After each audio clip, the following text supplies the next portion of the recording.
Sungguh cantik bunga matahari, cantik lagi bunga melati.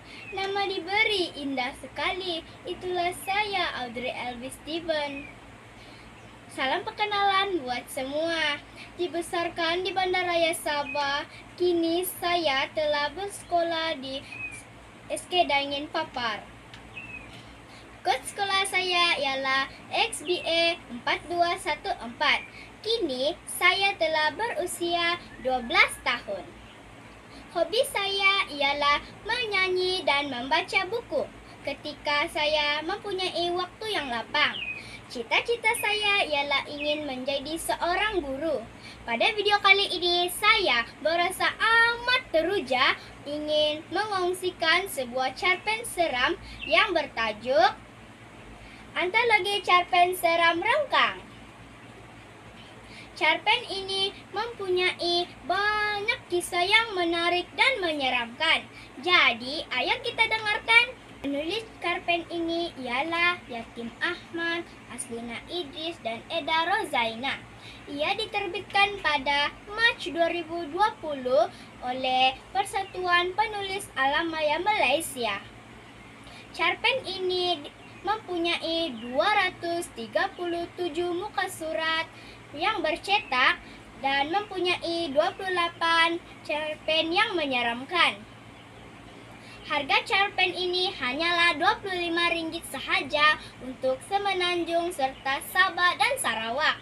Ia memang harga yang sungguh berpatutan dan dia dapat dimiliki oleh pelajar seperti saya. Tema yang mengambil hati saya ialah rengkang. Nilai dari cerita rengkang ini ialah seorang gadis yang sungguh mendengar kata-kata. Dan cerita ini mengisahkan tentang seorang gadis yang bernama Rengkang, tinggal di kampung Bakawali. Rengkang ialah seorang gadis anak tunggal dan dari kecil lagi dia sudah kehilangan orang tuanya. Rengkang hanya tinggal bersama atuknya. Rengkang tidak pergi ke sekolah dan atuk hanya menghantarnya untuk belajar membaca mukadam.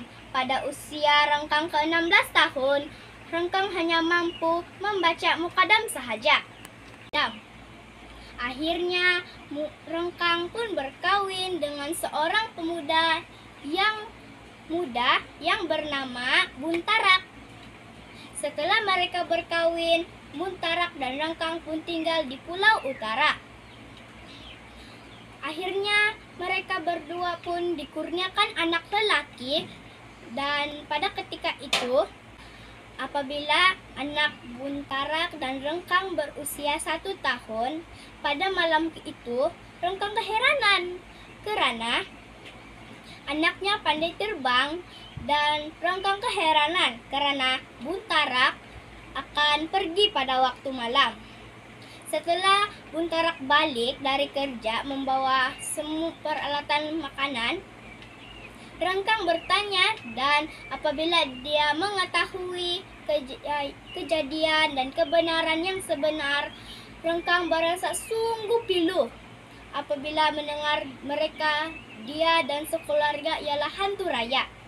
Rengkang dengan berusahanya mencari racun-racun yang dapat menghilangkan hantu raya tersebut dan Rengkang pun membancuh racun tersebut ke dalam makanan suaminya dan anaknya.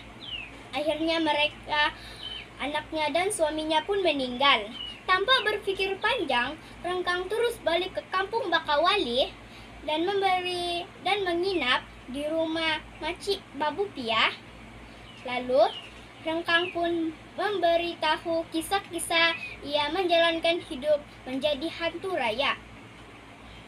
Bagi saya, buku ini sungguh menarik dan dapat menarik minat pelajar seperti saya karena ia banyak kisah-kisah yang menarik dan menyeramkan.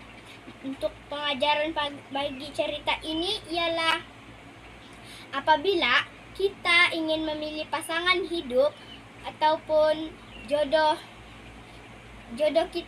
kita haruslah mengetahui asal-usul dan keturunan jodoh kita. Dan bagi saya, buku ini haruslah mempunyai banyak gambar-gambar yang berwarna, karena ia dapat membuatkan orang yang membacanya seperti berasa dalam cerita tersebut. Sekian, terima kasih.